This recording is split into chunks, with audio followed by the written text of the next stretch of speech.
October the 5th, I think, was a game changer.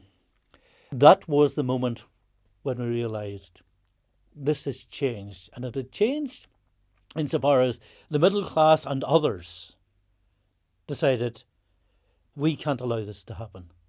This was something which engrossed everyone who was genuinely concerned with civil rights.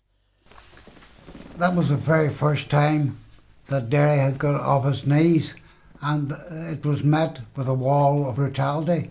There were water cannons used, there was CS gas used, and above all there were batons used.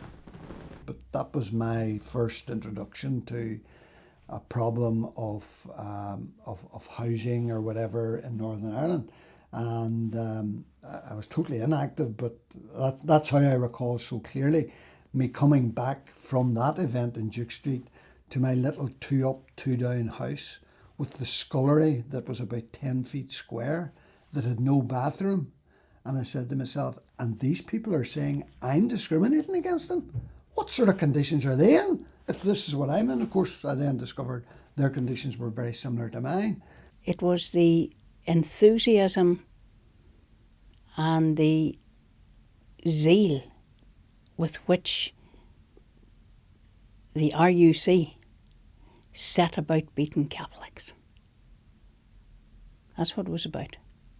Now, other people might see it differently, but that's when you say why was it a catalyst? That's why it was a catalyst. It was as if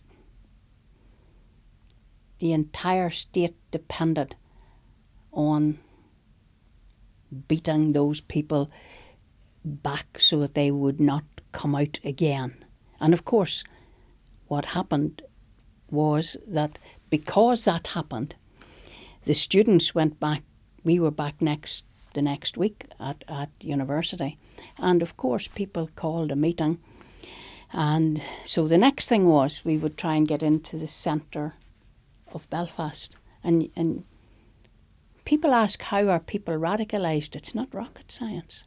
Well, they had the march, and then the march in Derry was attacked, of course, by the RUC, and that was when the first baton cracked the first skull in Duke Street in Derry on October the 5th. That was a game changer. Afterwards, there was such anger. The anger was about the behaviour of the police, not about the banning of the march, and it wasn't the sudden uprush in favour of the strategy of marching, sort of, and getting large numbers of people on the street. It wasn't that sort of. It was the cops attacking the march, and we were able to relate that, and quite rightly so, to what was happening in the United States, what was happening elsewhere.